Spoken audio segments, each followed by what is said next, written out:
very warm welcome, everyone. My name is Tamid Chowdhury. I'm an account director at a communications agency called PRO, based in London, where I primarily work with social impact charities, not-for-profit clients. I'm also the co-founder of Here for Good, which is a charity also based in the UK, and work with a few other charities in my spare time when I can. I'm the least interesting person on this panel, so I'm going to hand straight over to let the panelists introduce themselves. Firstly, I will hand over to David. David Terry is an artist and curator. He's currently the director of the C24 Gallery in New York City, but is based in Berlin during lockdown. So I'll hand over to David to do a proper introduction for himself. Over to you, David. My name is David Terry, and I am an artist and a curator and a cultural producer. I started out doing music and film, and then kind of fell into doing three-dimensional work, sculpture. And I'm going to give you the brief story. It came a time when I had to do a work study for my university to sort of help pay for bills. And my girlfriend at the time, who was actually an environmental scientist, so that's how I got really introduced into that field, recommended that I do a job in the field. So I ended up working at an art center, doing programming for their classes, teaching and curating. And so that kind of helped develop what I like to say that I have are three careers. And one is as an artist, as a curator, and the other is as an administrator. I've been in New York for about 25 years, working as an artist, but also working for a nonprofit institution called the New York Foundation for the Arts, where we provide artists with grants, education, and professional development tools, all the while creating a curatorial program there and doing my own work kind of simultaneously. About 2 years ago, I made a big decision to flee New York. It wasn't a premonition, but clearly it was a good time to go, and a very happy time not to be there right now, for many, many reasons, mostly just fear of my life and safety as a person of color, especially a Black man in America and in New York. So I moved to Berlin with my family. And once I moved here, then I got a job back in New York at C24 Gallery. So ironically now I go back and forth every 6 weeks or so for the exhibitions and to do studio visits. And while I'm also recruiting artists in Europe as well. So I haven't been back since March. Probably will go back in September, I think. We'll see. I just don't want to go and not be able to come back. So that's it for now. Fab, thanks very much, David. I'll pass straight over to Beth Burks, who's an environmental and socio-economist, economist, and author and mathematician. She works at S&P Global, but Beth, maybe you can do a more full introduction to yourself. Yeah, sure. So I work in sustainable finance, which is a sort of newer area of finance, basically focused on integrating environmental and social issues into financial decision-making and investments. That's where I am today. Where I started was really a background and a love of mathematics and solving problems. So about 7 years ago, I got really interested in climate change as one of the world's biggest problems that we have to solve. And really that led me on a path to becoming an environmental economist and now working in sustainable finance. I grew up all around the world. I lived in Belgium for much of my childhood, where I went to a school with 130 different nationalities. So I was really used to diversity and understanding I guess the global perspective and global challenges that different peoples faced within their own countries. So I've long been involved in charity work as well. I've been on the board of a mental health charity previously, and I've always kind of had a passion for environmental and social issues. And I'm really pleased to be working in an area where I feel that there's a lot of potential to do good. I know finance has not always had the best rep, but I think there's still a lot of potential for the sector to contribute to solving these global issues. So I'll leave it at that, and I'm really looking forward to this discussion today. I guess from my introduction, you can tell that I'm not from an artistic background, so you'll have to forgive me a little bit for this. This is not normally my usual audience, but I'm really pleased to be part of this discussion because Amy and I often discuss how it's important to bring together different worlds and different perspectives into the discussion when it comes to sustainability. So thanks so much for this invitation. I'm looking forward to the discussion today.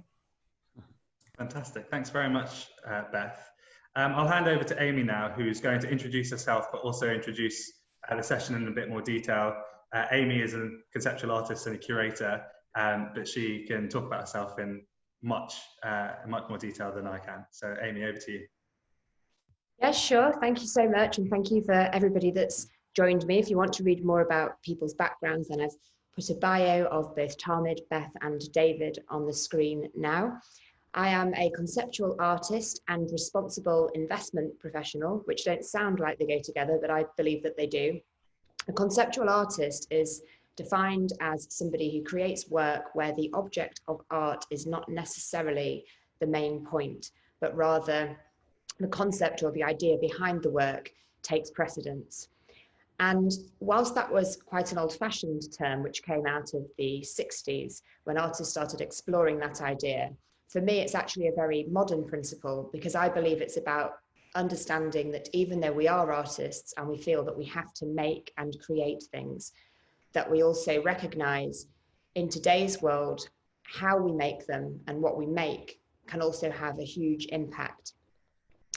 And that leads me quite nicely on to the responsible investment world, which is where, as Beth explained, the concept of sustainable finance is really understanding and respecting that businesses and investors both depend upon but also impact the world around them, and that can have broader socioeconomic impacts that run all the way from the biggest investor in the world right the way through to individuals within society. And these are the sorts of issues that I tend to explore in my artwork. So that's probably enough about me. Perhaps it would be helpful if I set a bit of context around what the show was and what this sort of idea is about, and then hand back to Talmud to facilitate a discussion. So After Greed Became Form is a group exhibition which I decided to curate, although I'm not actually really a curator, and build in response to what I'm describing as the strange dystopia that we now find ourselves in. The inequalities which run very deep throughout society and the lack of reality of everything, essentially, especially as we sit here doing most of the things that we do behind a screen.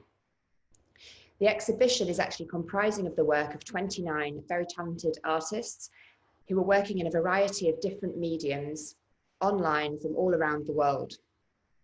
And what I wanted them to do was respond to the brief, After Greed Became Form. After Greed Became Form originally got its name when I was trying to recognize that we've entered what I believe is a state of hypercapitalism, or an unsustainable era. And to explain a little bit more about what that really means, I'll provide a definition here. So hypercapitalism is not like capitalism, which I'm not criticizing, it's the system in which we operate. But hypercapitalism, in fact, is more of an extreme form of capitalism, which goes beyond the profit generated by private owners through trade and industry in order to sustain efficient allocation of resources, political freedoms, and production. All sounds very good, doesn't it? And into a more destructive form of capitalism, where we think about depleting natural resources, destroying natural habitats, and essentially widening the ever-increasing gap between the world's richest and the world's poorest, which sounds less appealing. And what I wanted to really talk about and highlight is the relevance of this, not just in the context of the art world, but in the context of society as a whole. So a rather diverse slide here, but essentially what I'm trying to explain is that we are really in a planet that is in danger. Businesses rely upon the world around us in order to make the things that they make, to sell the things that they sell. And in doing that, they also impact on the planet. And the challenge is balancing the ever-growing need and desire to generate profit with the recognition that we have a limited amount of resources on our planet. And when these kinds of things are not taken into account, we end up with major disruption. And that can be disruption to businesses, whereby they may have physical risk factors, which mean that they can't actually operate, or they may find that they rely upon some of those resources which they're currently exploiting, and that can create lots of different risks all the way through the business and essentially end up impacting the bottom line and the financial security of the organization. And so that's why it's very important to investors today. But the sad thing is that really this really impacts and squeezes upon society. So whilst you may be enjoying the brands that you love and know and getting to enjoy the burger that you want to buy, you're not just paying for that service, you're actually paying for that service, and that business is benefiting not only from what you're paying them, but also the fact that they are able to almost freely pollute the world in which you live in and use the resources that you also need as a human being. And so over to the art world now, because I think that's kind of the key point that we're making today. And I thought I could give a bit of a brief overview of what I think has happened in the art world in response to this. So on the left, you'll see Andy Warhol, and he had a very famous quote, which is, "A Coke is a Coke, and no amount of money can get you a better Coke than the one that the bum on the corner is drinking. All the Cokes are the same." And the idea is that through this wonderful world of consumerism, you can be drinking the same Coke as the Queen. And that is true, but David, if you wouldn't mind, he pointed something out that was very important to me yesterday, which I had overlooked previously. So I'm going to let you say what you said to me previously rather than trying to paraphrase you. Absolutely. Yeah. All Cokes are not created equal.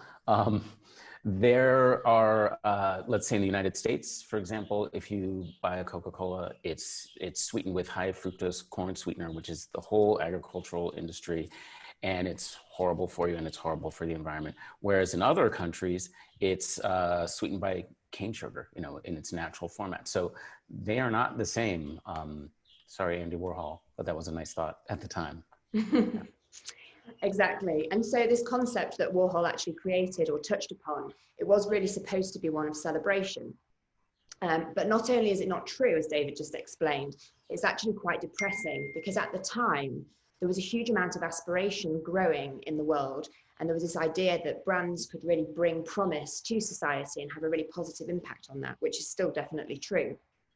But what we weren't aware of at this time, I don't believe, is the dangers that that could bring.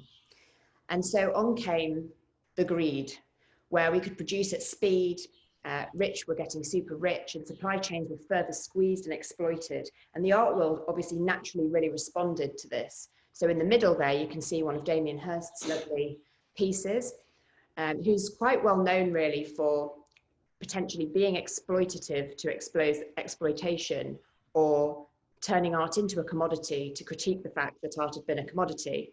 And you don't really need an art degree to understand that there is some irony in that. And this is also around the same time when we were getting to the early 2000s that we were seeing Santiago Sierra emerge with the concept of tattooing a line on heroin addicts' backs in exchange for a line of heroin, which somebody quipped recently was really crossing the line. And we realized that the art world potentially could comment on these things, but should it not have a role to play in not being bad itself? And I think that has started to come to the fore recently when we see work of Olafur Eliasson, and we see many more artists thinking about our relationship to the physical world and trying to bring that to our attention. And I really believe that we are leaving the world of the Damien Hirst, and that era has now gone, and that we have a new era within the art world and a new opportunity to be conscious about what that means and what the next phase is.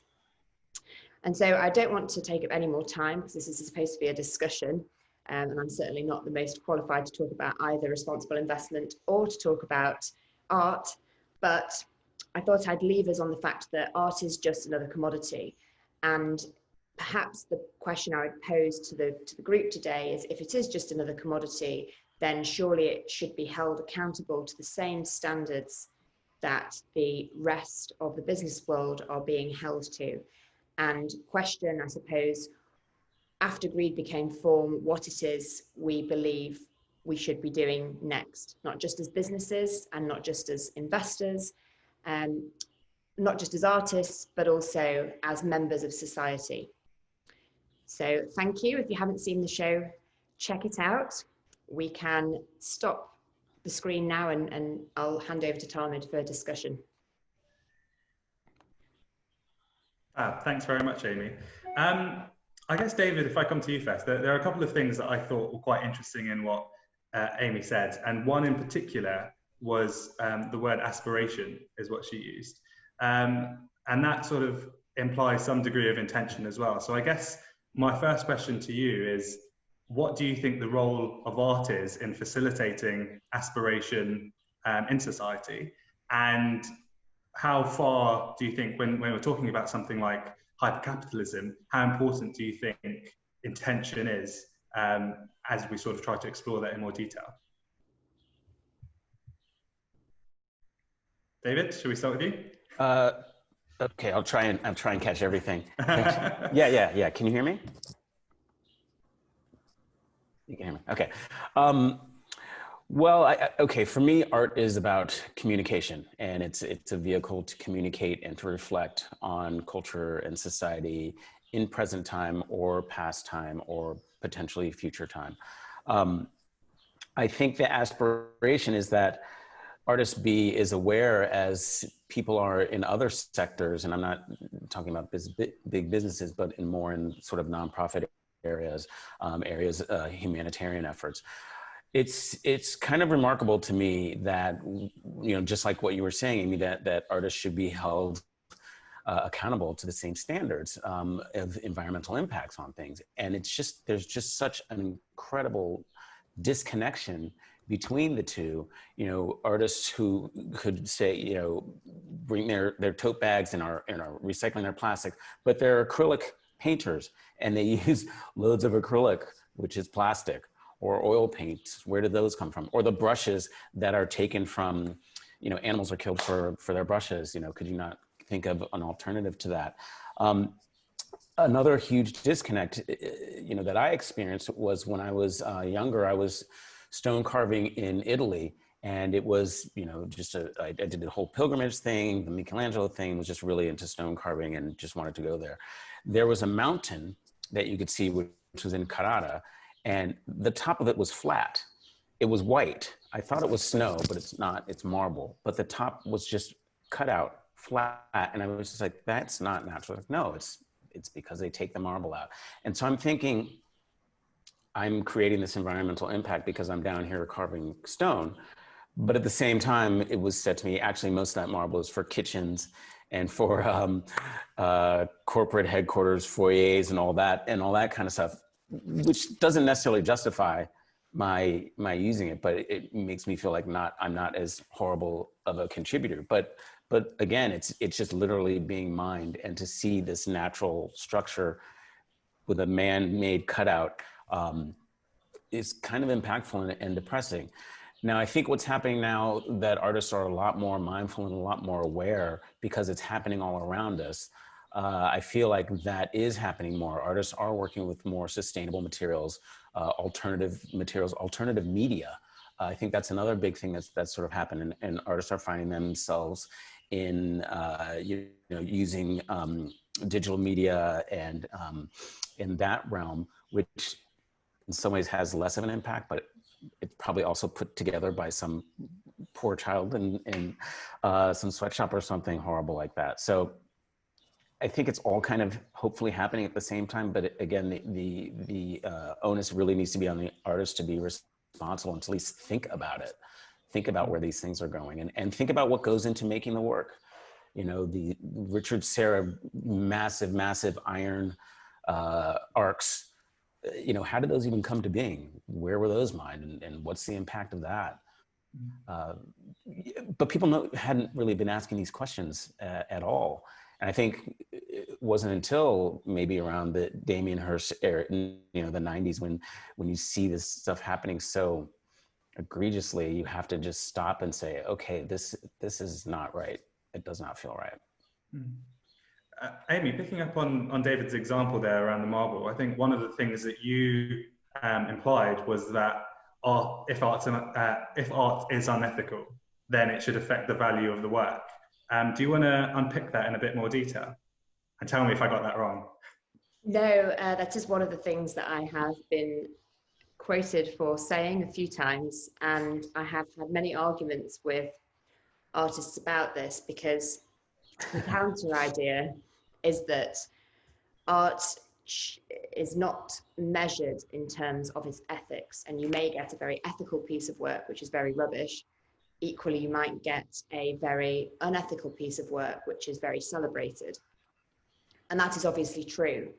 But the one thing I would say is that there are many high quality pieces of work which are ethical, and at the same time art has its own objective scoring criteria. I genuinely believe that it is not just a subjective medium, and some people like to look at some pieces of art and others don't. Of course, as an element of subjectivity in an aesthetic or an idea, but it is a subject that people study, and it is something people are good at or bad at. And whilst it might not always be an obvious answer, that there are scoring criteria. And in the same way in which business and investment and lots of other different types of commodities are being held to scrutiny, I do believe that ethics should be one of those scoring criteria. And although that's not the case at the moment, I think it's already starting to feel relevant. A very special designer vintage handbag with unethically sourced snakeskin may have been very valuable in the 70s. But in reality, if its value is held in wanting to wear it, just like art's value is being held in wanting to own it, and you get put off the idea of wearing the snakeskin bag or having the skull in your living room because you're worried about how it was procured, then I do think there is an element of risk in terms of the value of art in the future if it has been produced unethically. And there's no reason that something can't be produced ethically and still be just as good. There's plenty of ideas out there. Artists are supposed to be creative, so maybe they need to get creative. I think that's really interesting, and it might be controversial to some people to think of art as a business, but I guess with your point, by thinking of art in that way, we can more carefully interrogate the impact that it's having on the world around us. Beth, maybe you can come in here and talk a little bit about business and its role in society. Sure. I mean, what Amy's describing is something that we would call in the finance world a stranded asset, where the asset loses value for some sort of reason. I mean, the classic example now around climate change is stranded oil and gas assets, where people have paid to own them, but we don't want to burn them because that would mean irrevocable damage to our planet. So that value that people had placed on them deteriorates. And in recent times, in the last 6 months, for a number of reasons, including sort of the drop in demand from COVID, oil and gas have started to write down a lot of their assets to the tune of billions. So we're starting to see that happen in the world of finance around those kind of things.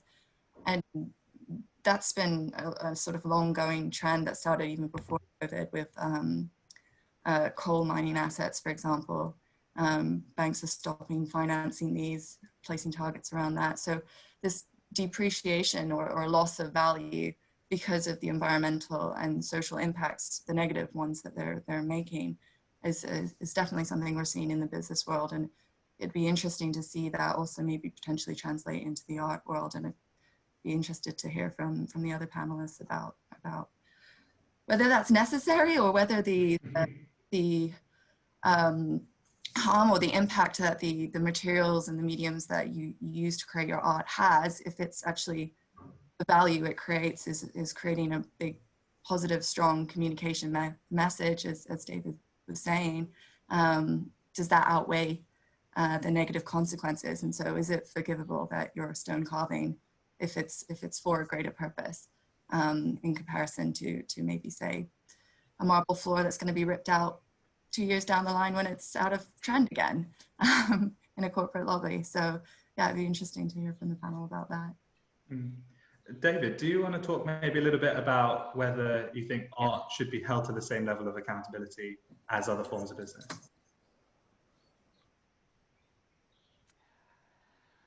Absolutely. It's interesting, you know, art for some people is a luxury. It's like a luxury purchase item. I think everyone needs to be accountable for everything. You know, art shouldn't be exempt because it's loftier or because it's art or it's indescribable. I think just like when you go out and you purchase something and it has a sustainable label on it, or it's upcycled, you feel better about it. You feel better about doing it. You know, your footprint is smaller, and I feel that should transcend through the art you make or the materials you use. I think you can do that. I think, like Amy was saying, artists are supposed to be creative. They're supposed to come up with new ideas and innovations and how to create work that doesn't necessarily have to destroy or kill or do awful things, or you then become accountable to it. So how do you balance that out? Okay, I'm doing a wood carving, but I'm going to plant a tree, you know, or, you know, there could be some kind of balance in that. I think it's important. I struggle with those ideas all the time when I make work. And it's like, is the impact of what the work can do, is the message enough to be worth it for me to feel okay in creating something that is plastic or made from plastic?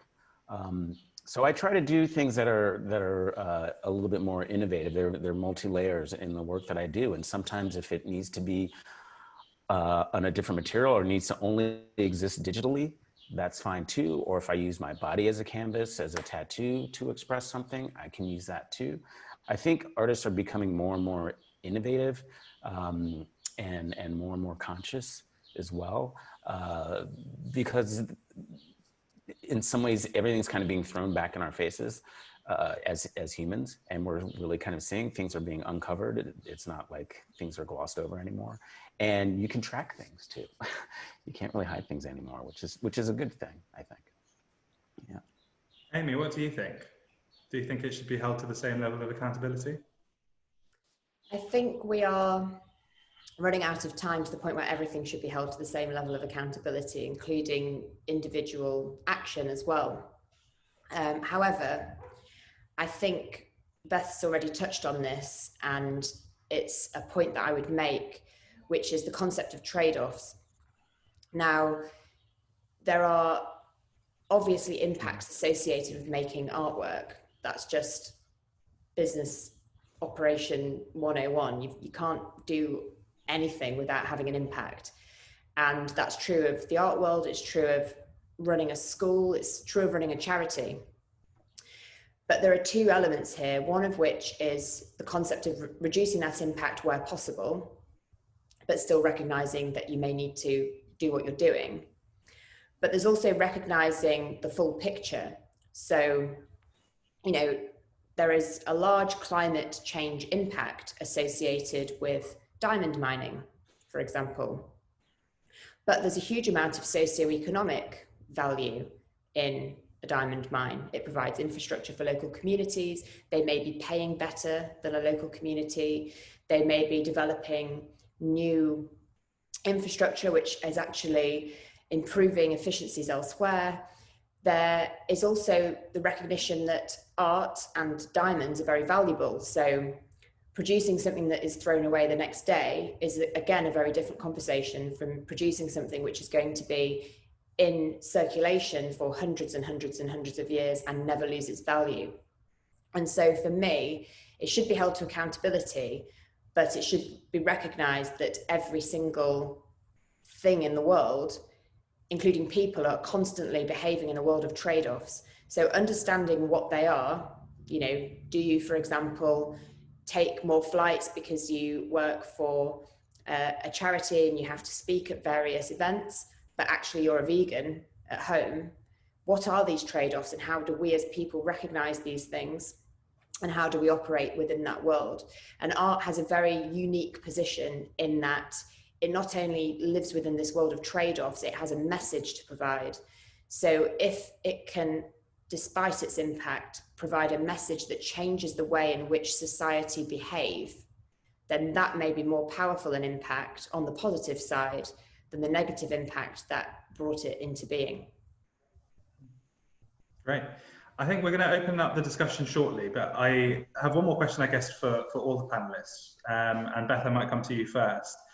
There's a lot of attention and a lot of the discussion today has been around the environmental impact, and Amy's touched a bit more on the socioeconomic impact that art can have and society around us can have. Are you able to give a few examples of what you see maybe day to day, but also maybe touch on some of the other issues not climate related that you think art might have a role to play in to address some of those issues? Yeah, I think, I mean, there's a lot of big trends around sustainability more broadly, covers both the environmental and the social, and social development and providing equal opportunities to people to reach a higher level of economic wealth is another aspect that's important for sustainable finance. So understanding where inequalities lie and what's driving them is important consideration. So what's interesting over the last few decades is in Andy Warhol's era, there was a lot of inequality between nations, whereas now what you see is a lot of inequality within nations. So most nations have very wealthy populations and very much poorer ones. And that gap between the inequality between nations has shrunk over this time period. And really, I think, you know, one of the things that finance is trying to address now, or businesses are trying to address now, is to understand what's driving those fundamentals and how they can improve on things. So when Jax talks about the Amy talks about the socioeconomic positive impacts of mining, they're often building schools, right, to give back to communities.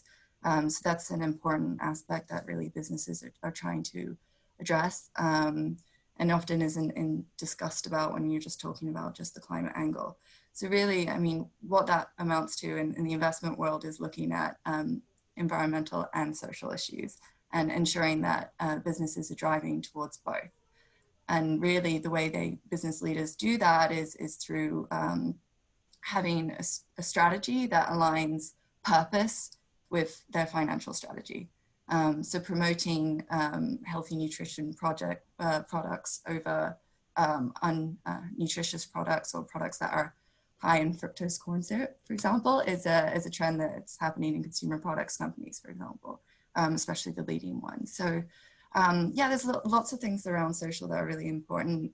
I guess in terms of what the art world should be doing is, again, ensuring that when you're promoting or you're describing or you're reflecting upon a lifestyle, and I'm not an art critic, by the way, but it's just making sure that your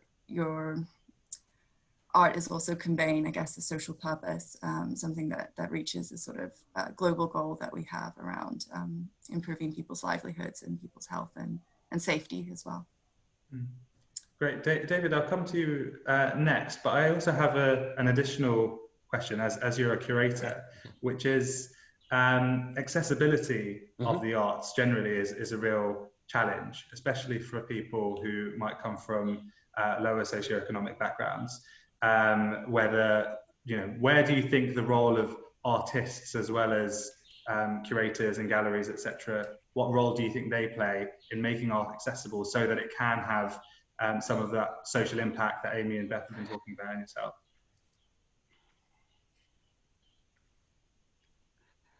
Right. I think, I mean, at a community level, it's very important for artists to kind of participate. And there are events that happen. It's just there just needs to be a kind of a liaison, a way through.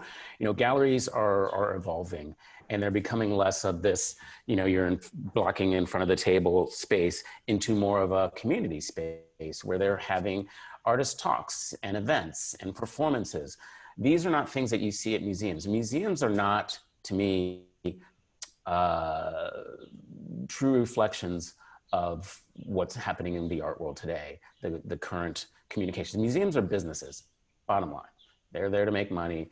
The artists that are exhibiting there are most likely not living. They don't even need the $25 or the €30 entry fee. You know, these are businesses.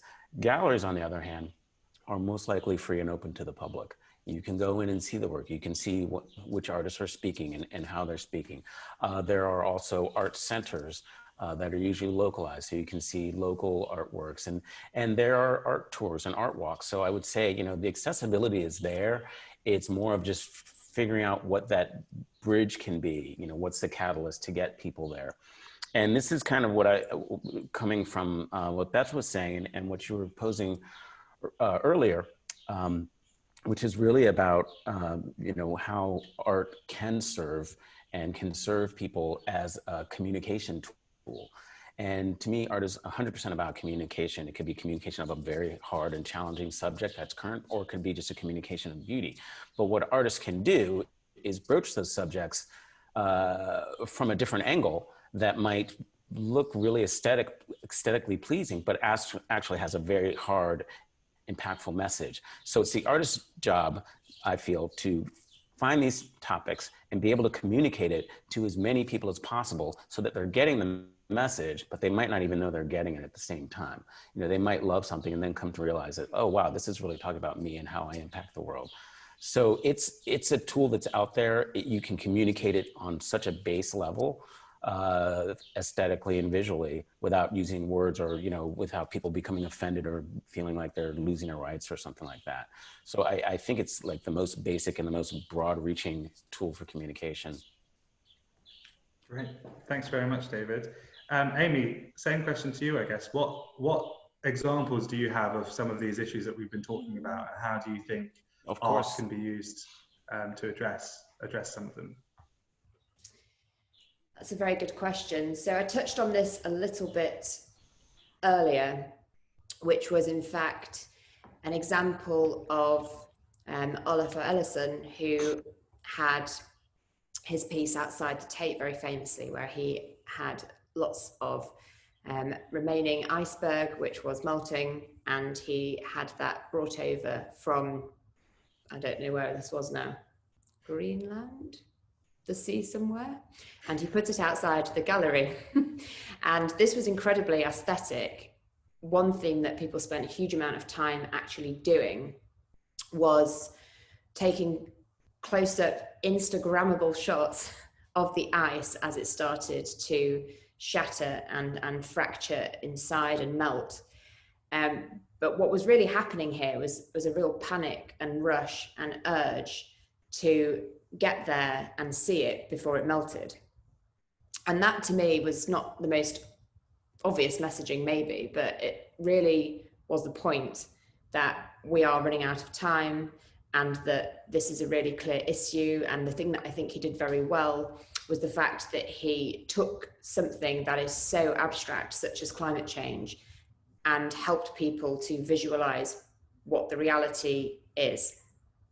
And I think there are similar ideas which are starting to happen, where artists, both well-known artists and also lesser well-known artists, are actually starting to use nature a lot more and more ephemeral products that you might find on the floor, such as leaves, to create things that are visually quite aesthetic.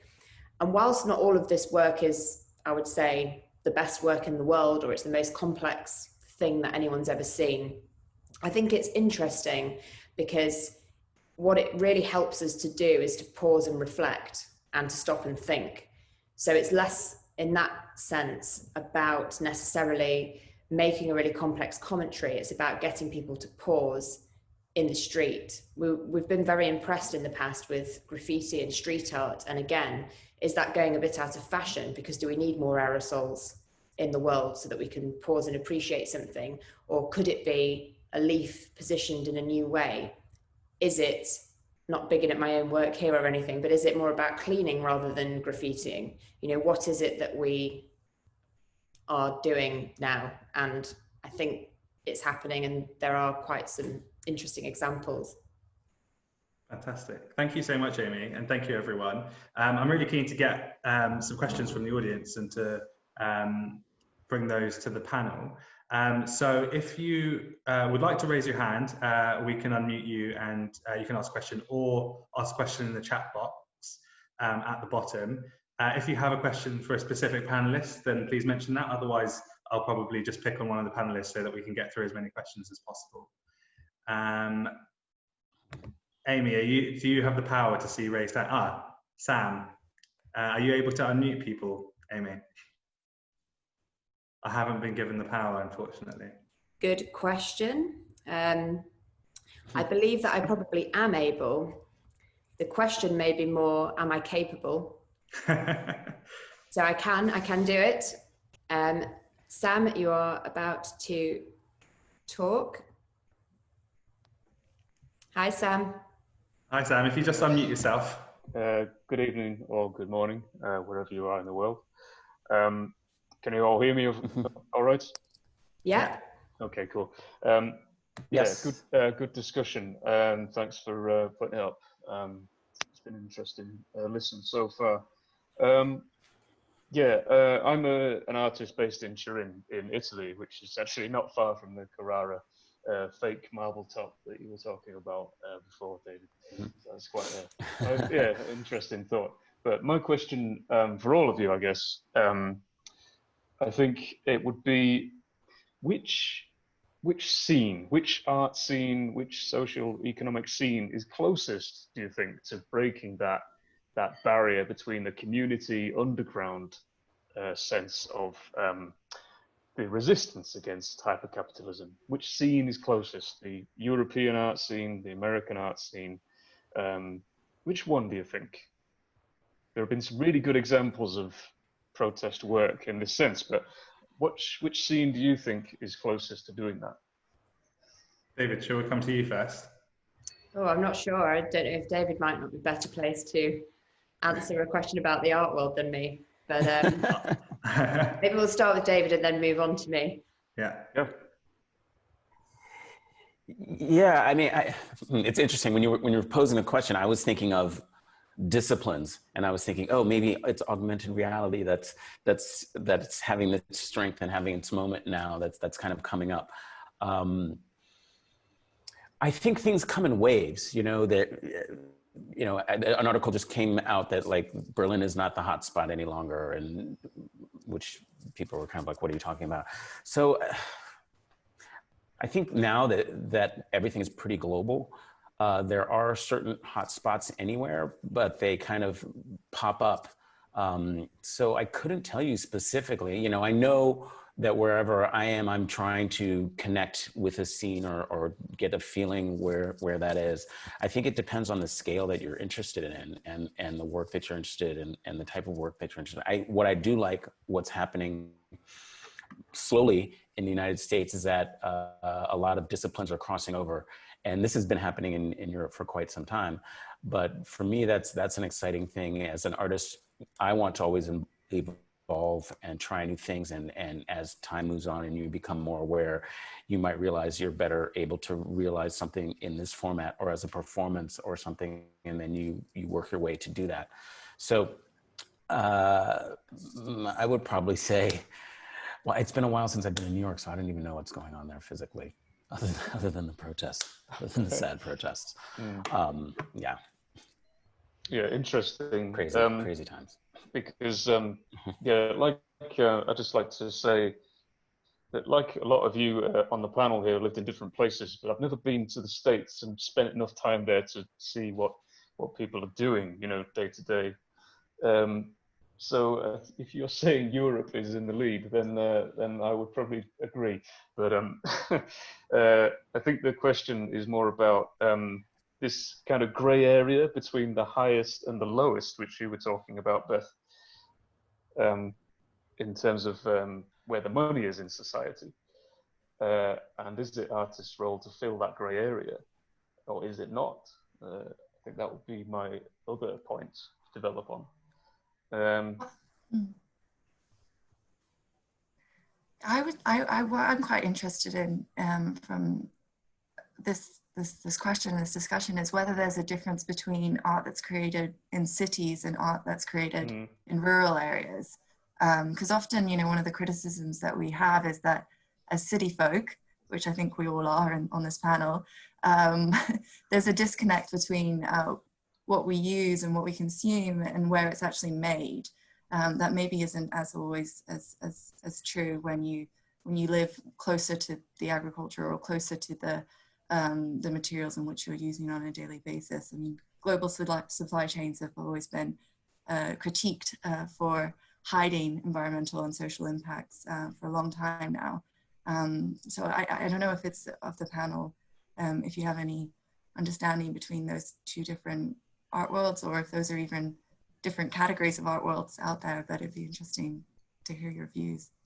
So I think, just picking up on both points, I think for me what's interesting about art is that we often think of it in different ways. So it can be in terms of medium, what medium we're using. Is it painting? Is it sculpture? Is it performance art? And we think about what ism is it? You know, is it expressionism? Is it conceptualism? Is it a new one that we've not invented yet? And what I was going to say, but I thought I'd best not speak first, since David knows a lot more about the art world than I do, is that I feel that what may emerge is a new movement, in fact. And I feel like that's sort of happening at the moment, but because it's not happened yet, it's not defined yet. And I would posit that there's going to be a new artism, which is going to define what this was, because there is a huge systemic shift happening across every single element of society. There is literally a revolution coming, all the way from the business world through to people on the ground, and art always responds to the world around it. So I can't tell you what is doing this best in the art world, because it's not doing it yet. It's sort of slowly happening. And in a few years, I think we'll know what that was. And if I had to guess, I'd think there may be more collaboration between the art world and other worlds. You know, will there be more people that do two types of job in the world that straddle both? Can art really work with science to solve some of these challenges? And I think the answer is yes, it can, and it's starting to do that. You keep seeing people referring to themselves nowadays as interdisciplinary artists, and I think that is going to be quite an interesting shift. Yeah. I can see that Anita has her hand raised, Amy, so should we move to the next question? Yes. There we go. Hiya, guys. Hi. Hi. My background, Amy knows, but my background is selling artwork for about 20 years. So I've been in a very commercial galleries. And that, as someone was mentioning, the different levels of art. So you've got your fine artists working for exhibitions, and you've got this very commercial world of art, which working in it, there are issues with even packaging of art so that it can be moved from gallery to gallery without damage, having all this foam wrapped around it, using lots of cling film to stop it getting damaged. So there's all that aspect of it. And the chain I worked for was 50 galleries around the countries, and they moved the artwork around, and so that fell under the radar, I thought, of this. And while I worked there, I was trying to get clients to bring me back the foam, trying to use as little cling film as I possibly could, you know. So there was all aspects within art, and there are different levels of how we're being looked at, and I feel that art is falling underneath it. And another point you were saying about maybe the price of artworks may be affected by their production. You know, I can give you one little example, is the obviously the Rolf Harris thing. As soon as that came, the prices of those just absolutely went. So would the effect of some artworks that's been really, you know, created at the expense of everyone else, whether that will affect their prices later on? And I think that will, you know, what we think is okay production now, but maybe will affect how they are seen later on, if they've been damaging the environment when they've been produced. Anyway, that's just my little take on it. Great, thanks very much, Anita. David, was there anything that you wanted to come in there on?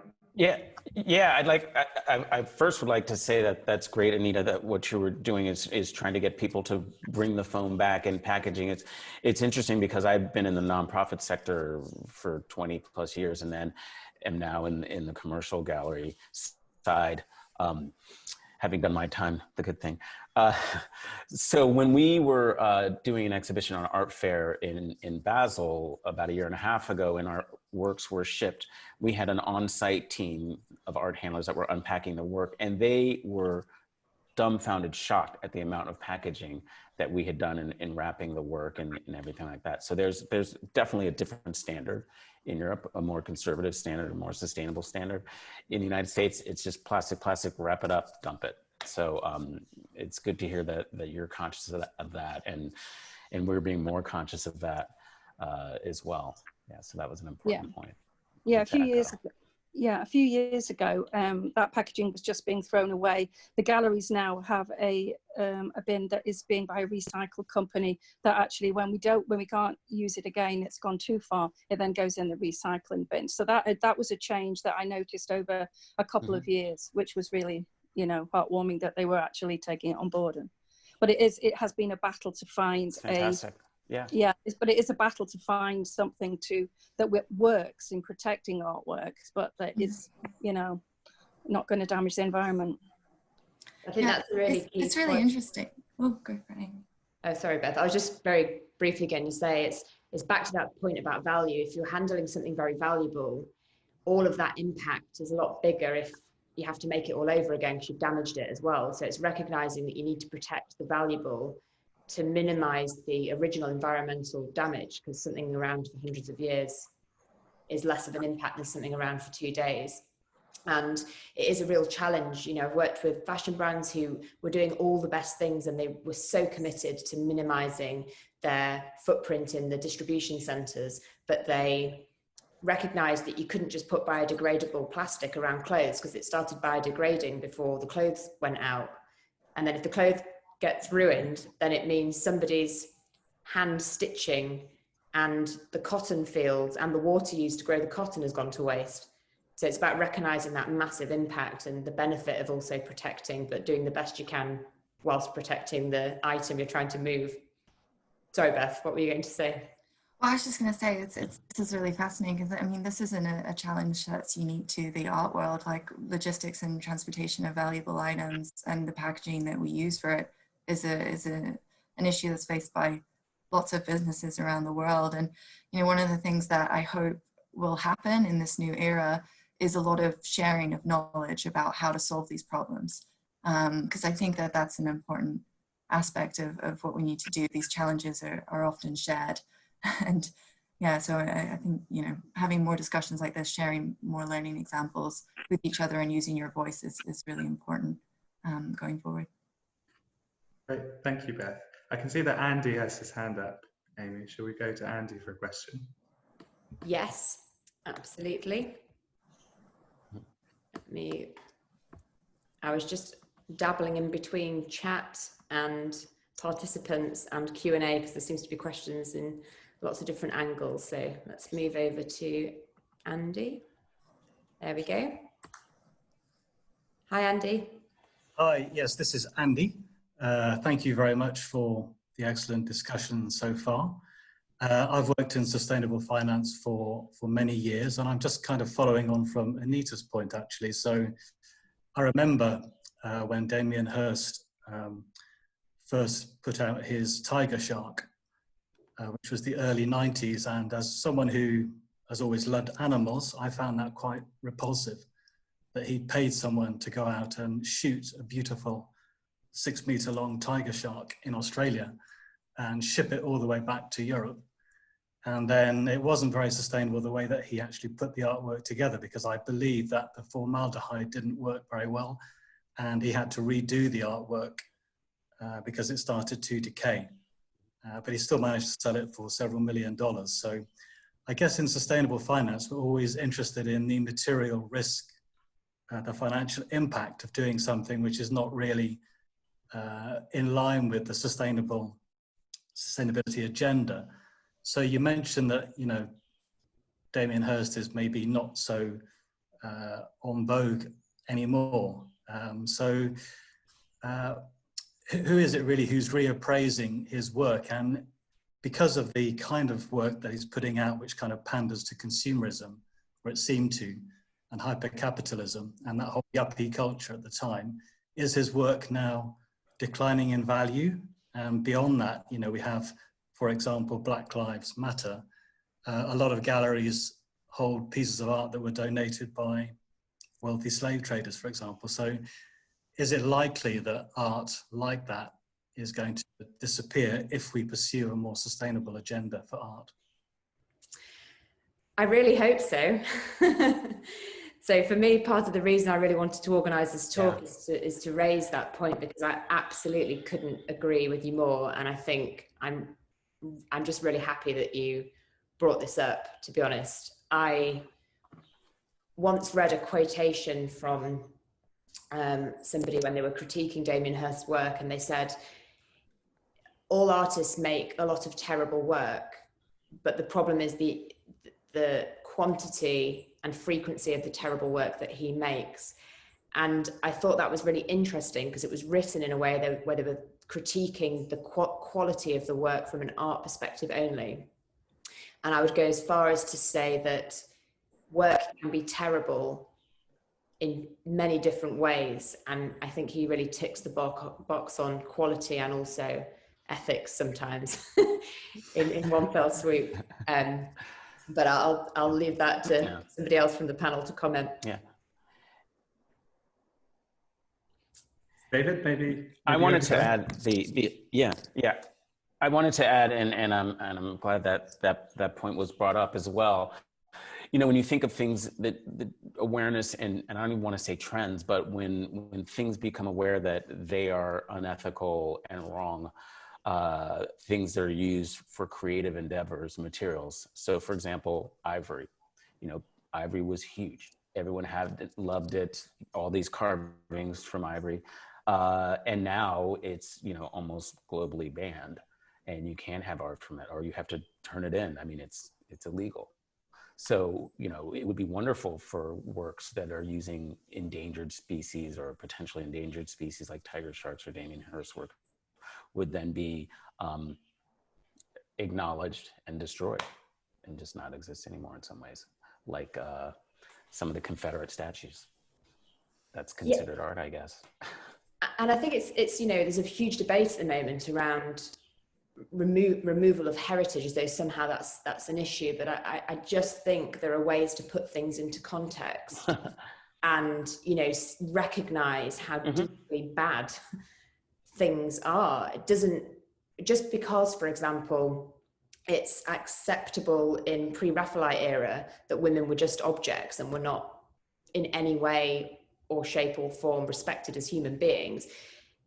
We don't live in that world now. And the art world, all the way through its history, through its heritage, through all the way from pre-Raphaelite pictures of women that weren't painted by women, but they seem to expose women a lot, all the way through to statues, which are deeply offending many people in society, and all the way through to animal rights abuses, which happened in the very recent past in the name of art.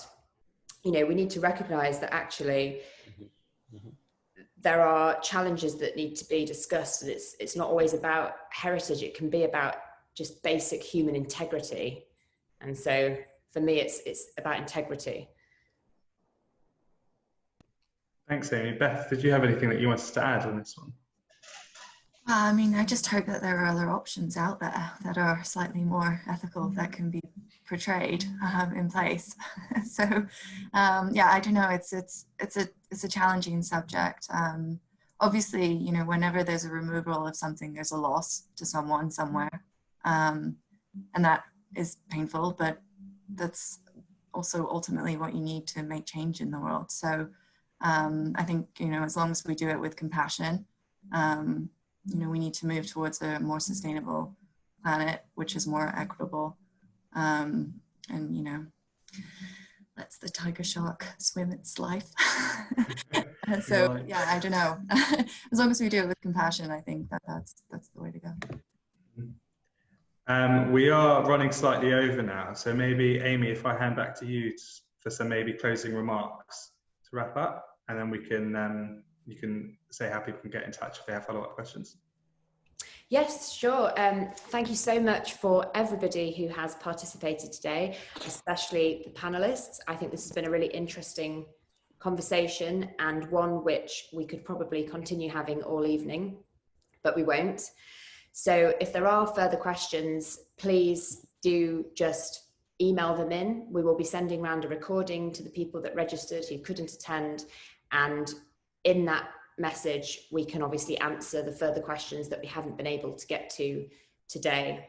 And maybe I'll leave you to finally close and end the session, Ṭhʌɪpəkapɪt, but one thing I would say is we're living in an incredibly interconnected world where siloed conversations about profit and people and planet and business and art and science are becoming increasingly interconnected and inextricably linked. And therefore, we do need to talk more about subjects together and think about these challenges as a global community and not necessarily within our own silos. And I think this conversation has been the first, I hope, of many that try to do that.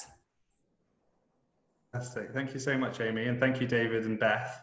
I think it's been a really fascinating conversation. I really hope that we can do it again. Amy, when you're having your next dinner party, you know who to invite. I hope some of our attendees have also enjoyed themselves. And if you do have follow-up questions, as Amy said, afterwards, please do email them in. I'm sure any of our panelists would be happy to explore a lot of these issues further. And I guess what Amy was touching on at the end there is how urgent and necessary it is that we do go into these issues in more detail and we think about the impact that all of our industries have on the world around us. So thank you very much, everyone, for attending. Take care, and I think we'll close the webinar there. Thank you. Thank you all. Thank you. Bye-bye. Okay. Bye.